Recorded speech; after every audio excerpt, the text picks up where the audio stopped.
बेटा हम लोग अब तक पढ़ चुके हैं क्रॉप प्रोडक्शन मैनेजमेंट में।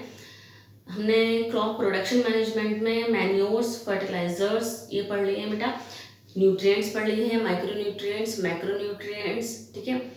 तो हम लोगों की जो हेडिंग से स्टार्ट थी, क्योंकि हम लोग इम्प्रूवमेंट इन फूड रिसोर्सेज को पढ़ रहे थे तो फूड रिसोर्सेज के इम्प्रूवमेंट के लिए सबसे पहले हमने क्या पढ़ा था बेटा, पहली हेडिंग हमने क्या पढ़ी थी, क्रॉप वैरायटी इम्प्रूवमेंट, ठीक है। अब क्रॉप वैरायटी इम्प्रूवमेंट में हम लोगों ने जेनेटिकली मॉडिफाइड क्रॉप्स और हाइब्रिडाइजेशन को पढ़ लिया था, ठीक है। थोड़ा सा रिवाइज करते हैं। दूसरा पार्ट हमने क्रॉप वैरायटी इम्प्रूवमेंट के बाद दूसरा पार्ट जो हमने पढ़ा that is crop production management.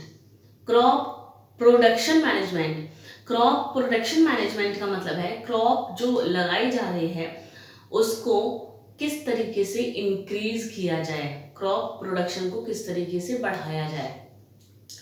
तो क्रॉप के प्रोडक्शन को बढ़ाने के लिए तो न्यूट्रिएंट्स चाहिए ऑब्वियसली। तो क्रॉप के प्रोडक्शन को बढ़ाने के लिए जब न्यूट्रिएंट्स चाहिए तो हम लोगों ने न्यूट्रिएंट्स पढ़े, माइक्रो न्यूट्रिएंट्स पढ़े और मैक्रो न्यूट्रिएंट्स पढ़े। फिर हमने ये पढ़ा कि ये माइक्रो न्यूट्रिएंट्स और मैक्रो न्यूट्रिएंट्स प्लांट्स को मिलते कहाँ से हैं, ये वाली बात की थी। उसके लिए हमने मैन्योर्स पढ़ा और फर्टिलाइजर्स पढ़ा, ठीक। तो पहली चीज तो हमने न्यूट्रिएंट्स की बात कर ली कि ये न्यूट्रिएंट्स प्लांट्स को कहाँ से मिलते हैं और क्यों चाहिए। अब हम लोग जो बात करने जा रहे हैं वो ये कि न्यूट्रिएंट्स तो मिल गए, अब वाटर की जरूरत है, क्योंकि बिना वाटर के जो सीड जमीन में बोए गए हैं, सोइंग की गई है जिन सीड्स की जमीन के अंदर, वो जर्मिनेट नहीं हो पाएंगे, इसीलिए वाटर की जरूरत पड़ती है। Water requirement for the crop production is called the irrigation. क्या कहते हैं बेटा उसको, इरिगेशन। तो आज हमें पढ़ना है इरिगेशन,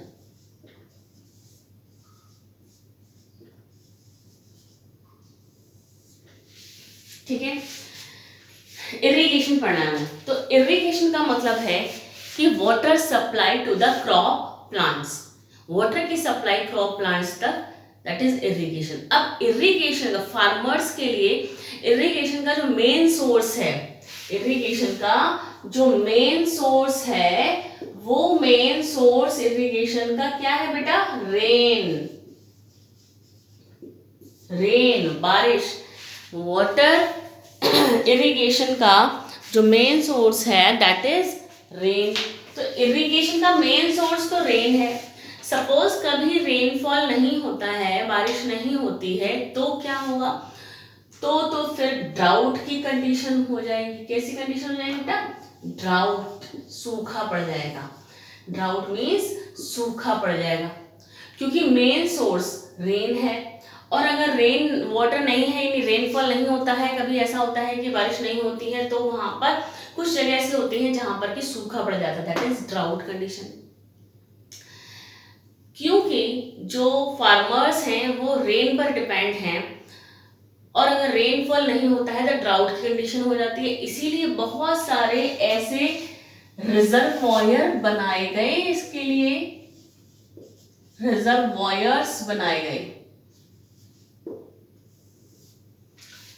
क्योंकि मेन सोर्स अगर रेन वाटर है और कभी रेन नहीं हुई, रेनफॉल नहीं हुआ कभी, तो क्या हुआ, ड्राउट की कंडीशन हो जाएगी। इसलिए बहुत सारे ऐसे रिजर्वॉयर्स अब बनाए गए हैं जिससे कि इरिगेशन यानी वाटर की सप्लाई प्लांट्स को पूरी तरीके से मिल सके, वो कहलाते हैं रिजर्वॉयर्स। जैसे कि वेल्स यानी कुएं, वेल्स यानी कुएं, कुएं बनाए गए हैं, वहां से सप्लाई की जाती है पानी की।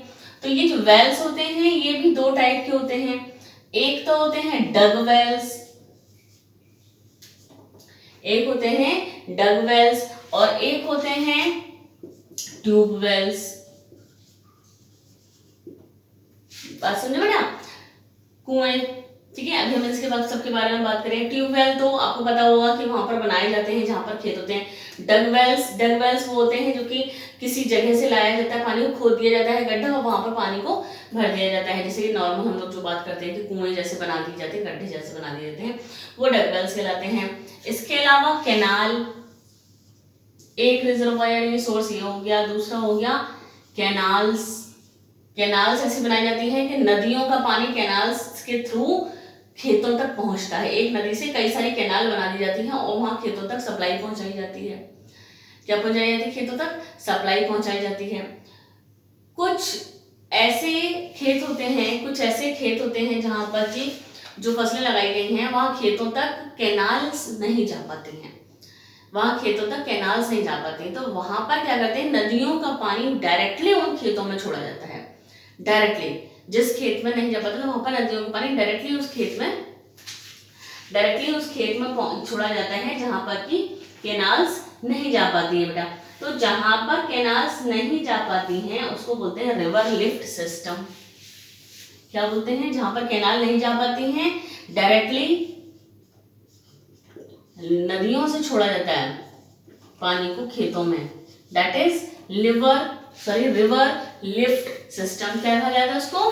River lift system. ठीक है। फिर एक हम ये पढ़ सकते हैं कि टैंक्स बना दिए जाते हैं। टैंक्स आप लोग समझते हैं, बड़े बड़े टैंक बना दिए जाते हैं, टैंकी टाइप के टैंक्स बना दिए जाते हैं, उनमें पानी को भर दिया जाता है। रेन वाटर नहीं है तो वो सप्लाई भाई टैंक से की जा रही है सब जगह पर। ये हमने कहा कि ये रिजर्व है। कुछ मॉडर्न टेक्निक्स होती हैं, कुछ मॉडर्न टेक्निक है इरिगेशन की। अब वो मॉडर्न टेक्निक क्या है? वो मॉडर्न टेक्निक्स क्या है बेटा? एक तो है water harvesting,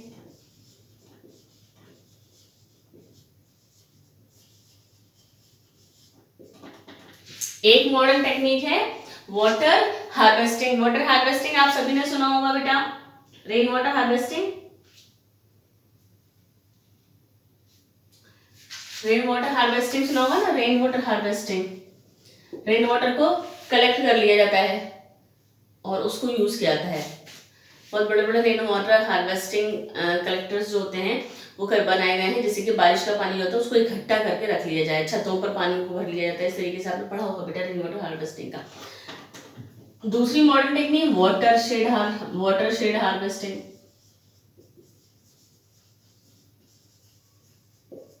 water shade harvesting. अब ये वाटर शेड हार्वेस्टिंग क्या है? Actually water shade harvesting, rain water जो होता है वो इस तरीके से जमा किया जाता है, मतलब उसको जमा नहीं किया जा रहा, रेन वाटर का सोर्स कुछ इस तरीके से बनाया जाता है कि वो रेन वाटर आए तो सीधे जमीन के अंदर जाए, ग्राउंड लेवल को चेक किया जाता है। ग्राउंड लेवल का मतलब होता है, ग्राउंड लेवल वाटर जो होता है कि जमीन की सबसे ऊपर की तरफ जो पानी होता है, जो सबसे ज्यादा प्लांट्स को मिलता है, उसको इंक्रीज करने के लिए ये वाटर शेड हार्वेस्टिंग की जाती है। यानी कि रेन वाटर का कुछ ऐसा सिस्टम बनाया जाता है कि वो रेन वाटर डायरेक्टली जमीन के अंदर जाए और वहां पर ग्राउंड लेवल को इंक्रीज कर दे। ठीक है, तो ये सारे क्या है? इरिगेशन के मेथड्स हैं। ये सभी इरिगेशन के मेथड्स हैं जो आपको पढ़ने हैं बेटा। ठीक है, चलिए तो अब हम इनके बारे में एक एक करके लिख लेते हैं कि ये क्या है, इनके नोट्स। इरिगेशन सिस्टम में ये सारी चीज़ें क्या है, इन सभी चीज़ों के बारे में बेटा आपको पढ़ना है। इरिगेशन सिस्टम, ठीक है, तो क्रॉप प्रोडक्शन मैनेजमेंट में ही हम लोग पढ़ रहे हैं। चलिए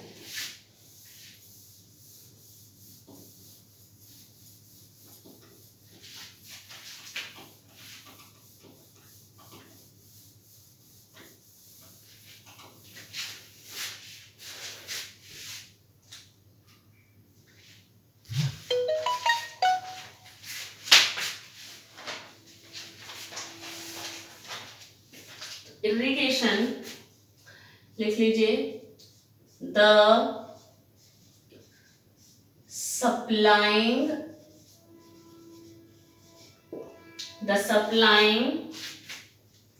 ऐसे लिख लीजिए, the process of supplying water to crop plants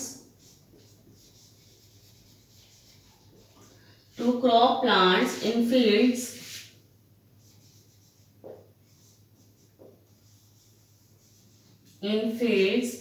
by the means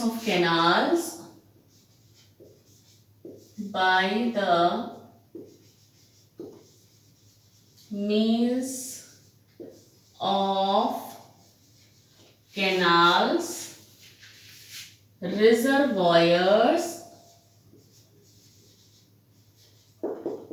wells tube wells, etc.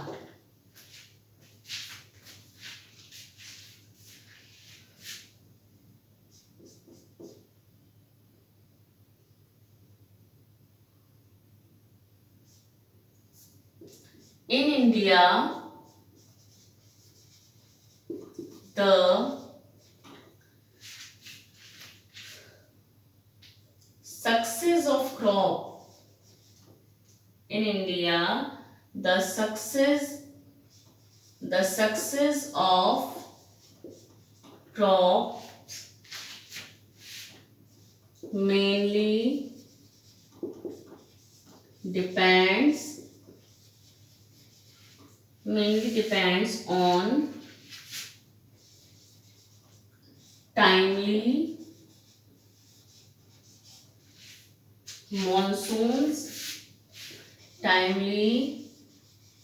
monsoons, and sufficient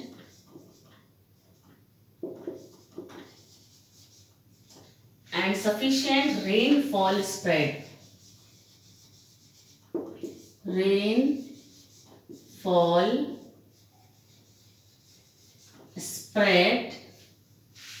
Sufficient rainfall spread through most of the growing season.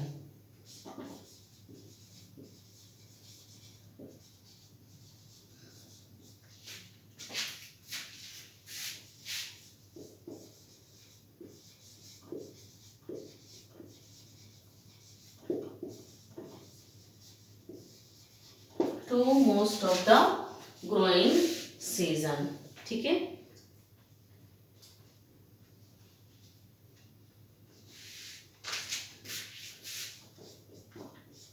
Farmers depends on various natural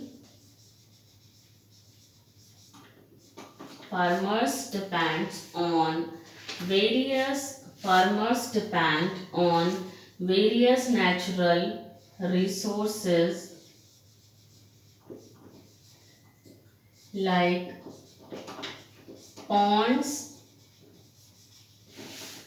wells, canals, etc. for irrigation of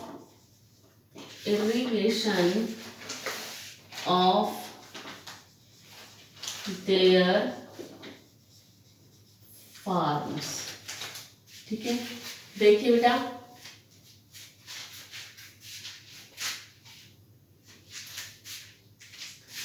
the process of supplying water to crop plants in the fields by the means of canal, reservoir, well, tubewell etc.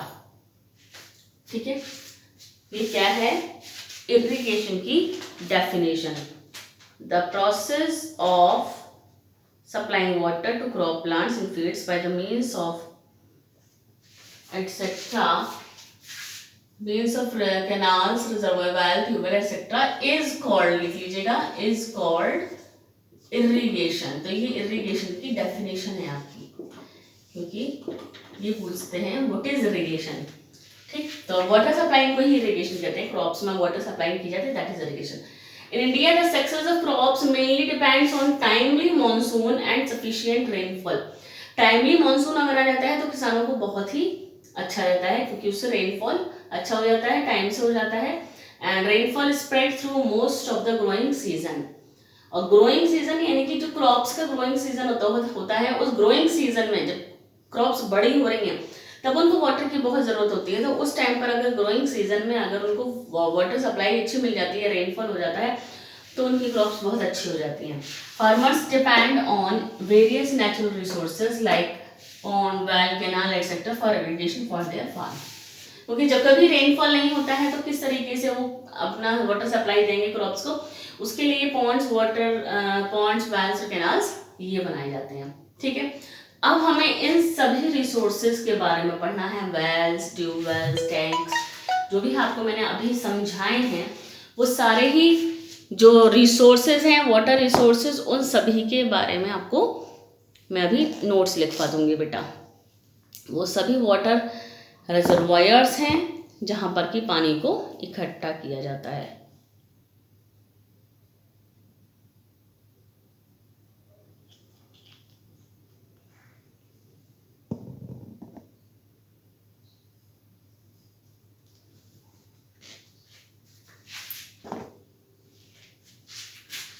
ठीक, चलिए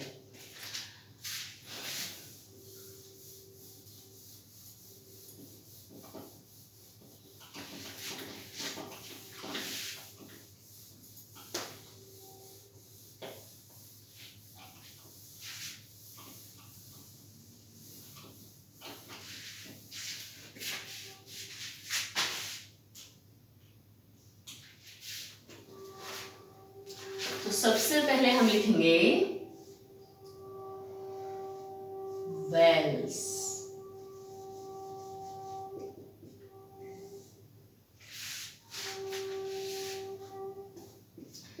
They are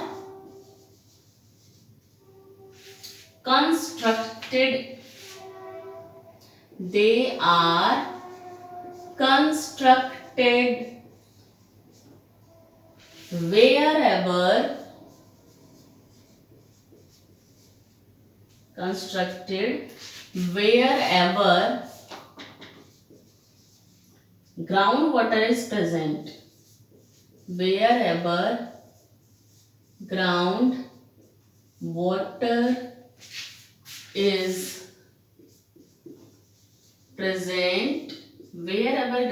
is present, they are of two types. दो type के बताए थे ये हमने आपको।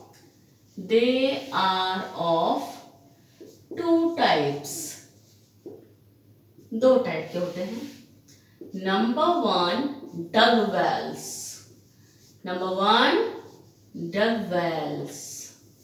तो डग वेल्स मालूम है आपको, कुएं जो खोदे जाते हैं। Water is collected from water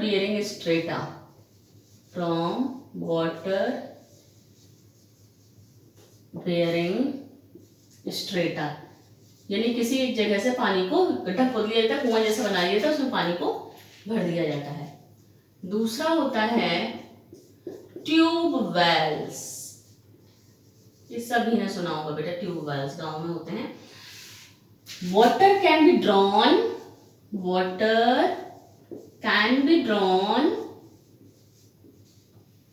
from deeper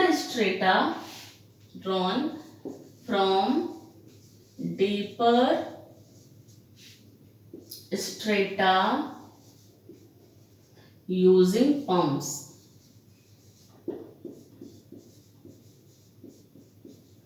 ये सभी ने सुना होगा बेटा ट्यूबवेल्स आपको मालूम है ना, बहुत गहराई तक गांव में खेतों के पास बहुत गहराई तक मोटर से पानी को खींचा जाता है, गहराई के पानी को, है ना, अंडरग्राउंड में जो वाटर होता है उसको खींचा जाता है और वो ट्यूबवेल्स कहलाते हैं। यहाँ पर किसी स्ट्रेटा से पानी को लाया जाता है और गड्ढों में भर दिया जाता है, कलेक्ट करा जाता है, लेकिन यहाँ पर जमीन से पानी को पंप के थ्रू खींचा जाता है। ठीक, तो ये हुआ डग Wales and tube wells.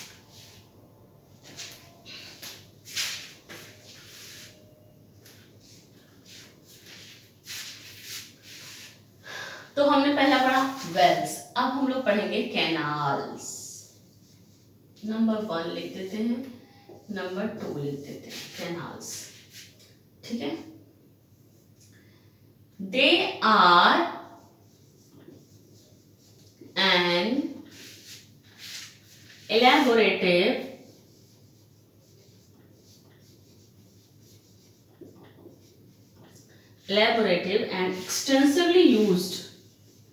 and extensively used method, extensively used method of receiving water from reservoirs of dam, reservoirs of dam or from rivers.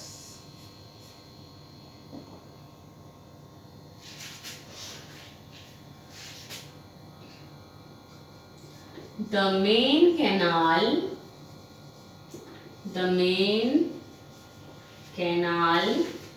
is further divided into other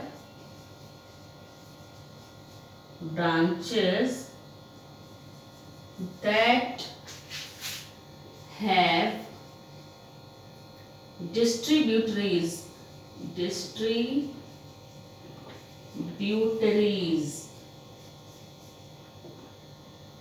to irrigate fields.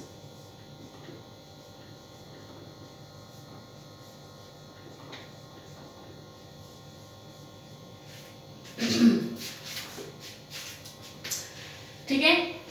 Canals बताया था आपको, नदियों से जोड़ दिया जाता है, नदियों से कैनाल निकाली जाती है और सीधे खेतों तक छोड़ दी जाती हैं। उसमें क्या होता है, they are an elaborative and extensively used method. Elaborative यानी बहुत बड़े फील्ड में, बहुत बड़े लेवल पर इस कैनाल को बनाया गया है, जिसमें बहुत दूर दूर के खेतों तक, और एक खेत तक नहीं कई खेतों में एक साथ नदियों का पानी या डैम, रिजर्वायर है, रिजर्वायर्स क्या है, नदी है, डैम है, ये सब रिजर्वायर्स कहलाते हैं।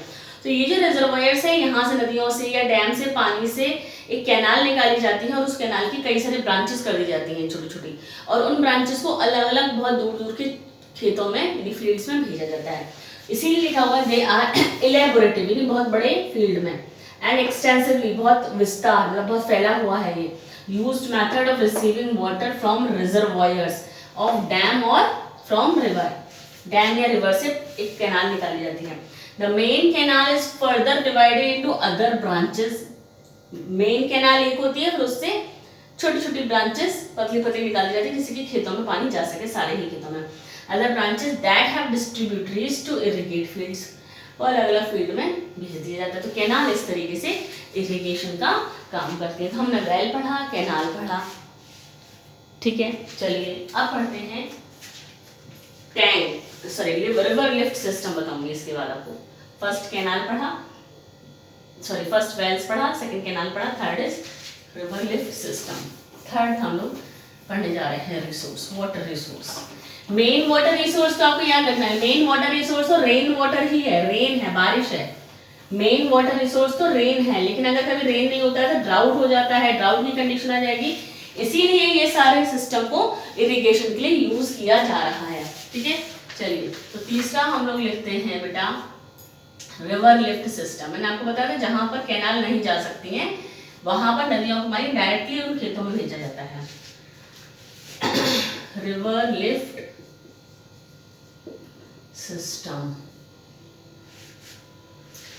This method is used in areas, this method is used in areas where canal flow is insufficient,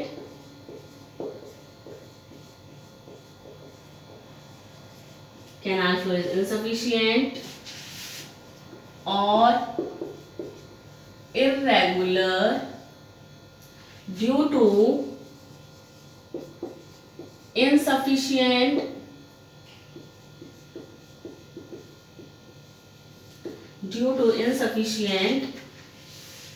reservoir release,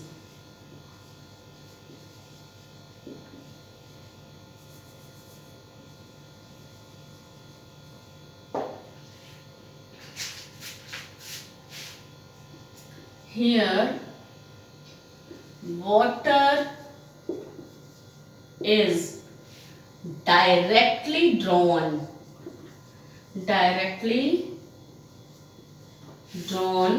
from the rivers,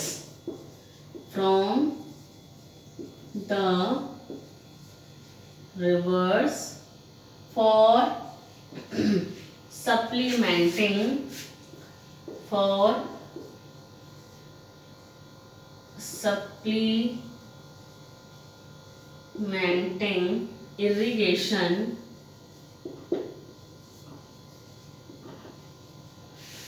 supplementing irrigation in areas close to rivers.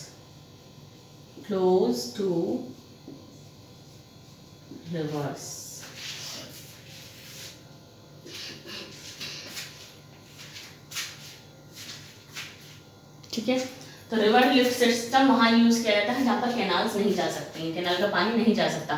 तो this method is used in areas where canal flow is insufficient, canal का flow नहीं जा सकता वहां. और irregular due to insufficient reservoir release, जहां पर insufficient reservoir release का मतलब जहां पर नदियों का पानी बहुत ज्यादा नहीं है तो थोड़ा थोड़ा जा पा रहा है, जहां पर इरिगेशन की सप्लाई पूरी नहीं हो पा रही है. Here water is directly drawn from the river for supplementing irrigation in areas close to the river. तो ये एक्चुअली रिवर लिफ्ट सिस्टम उन्हीं एरिया के खेतों में किया जा सकता है जो कि एक्चुअली थोड़ा नदियों के थोड़ा पास हो, क्योंकि बहुत दूर की नदियों से कैसे पानी को खींचा जा सकता है. तो नदियों के पास अगर होते हैं तो वो पास की नदी से, नदी पास में होती है तो उस पास की नदी से पानी को खींच लिया जाता है इरिगेशन के लिए, तो रिवर लिफ्ट सिस्टम कहा जाता है. तो रिवर लिफ्ट सिस्टम केवल तभी यूज होता है, उन्हीं फील्ड्स में यूज होगा जहां पर की जो इरिगेशन की सप्लाई है वो कैनाल से नहीं हो पा रही है. Otherwise canal is the best method. ठीक, चलिए द नेक्स्ट मेथड है टैंक्स. Fourth, tanks. ये जो छोटे छोटे टैंक बनाए जाते हैं मालूम है आपको, these are small storage reservoir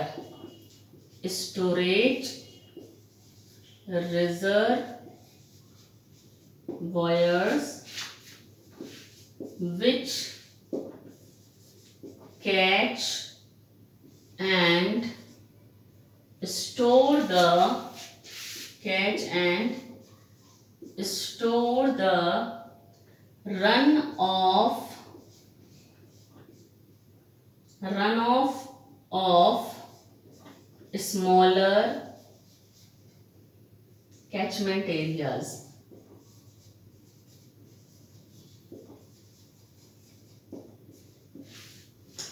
छोटे छोटे जो कैचमेंट एरियाज यानी पानी वाले एरिया होते हैं वहां से पानी को लाके और वहां पर इकट्ठा कर लिया जाता है टैंक में और सप्लाई की जाती है इरिगेशन की. ठीक है, तो ये फोर्थ मेथड हुआ इरिगेशन. अब हम लोग आते हैं मॉडर्न टेक्निक्स. जो मॉडर्न टेक्निक्स आपको वाटर हार्वेस्टिंग की मैंने बताई थी ना, ये तो सारे रिजर्वायर्स के थ्रू ये बनाए गए हैं इरिगेशन के लिए. आपको पता है टैंक्स हैं, वेल्स हैं, रिवर लिफ्ट सिस्टम है, ये सारे. अब हम आते हैं मॉडर्न टेक्निक्स जो मैंने आपको बताया था, वाटर शेड हार्वेस्टिंग और वाटर हार्वेस्टिंग. ठीक है, चलिए अब आते हैं modern techniques of irrigation.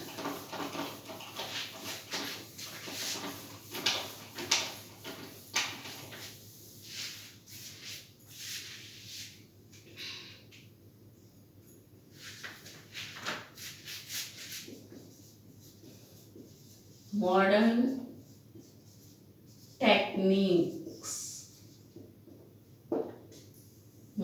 Techniques क्या है? Number 1, rain water harvesting. पता है, सब पढ़े होंगे बेटा छोटी क्लासेस में आपने. रेन वाटर को कलेक्ट किया जाता है. Rain water is collected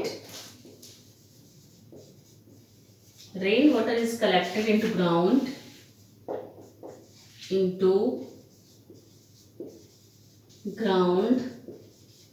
by digging tunnels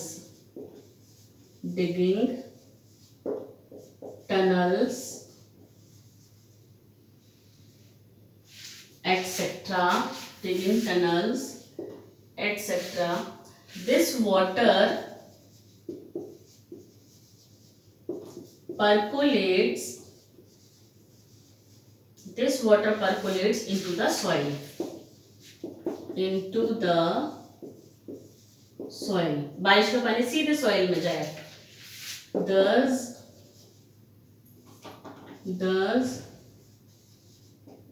maintaining the water table। ठीक है, तो ये हुआ रेन वाटर हार्वेस्टिंग। दूसरा होता है बेटा वाटर शेड हार्वेस्टिंग या वाटर शेड डेवलपमेंट भी लिख सकते हैं। Water shade development, small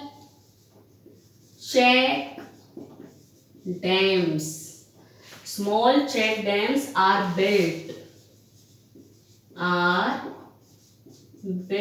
to increase groundwater level।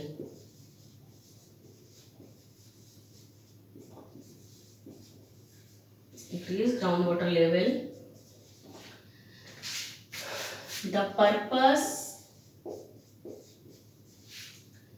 purpose of check dams is to stop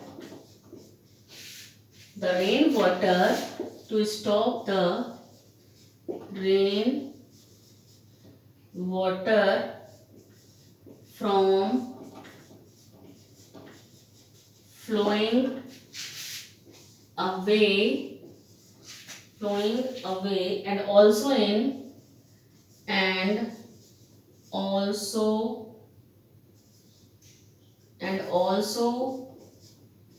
to reduce soil erosion।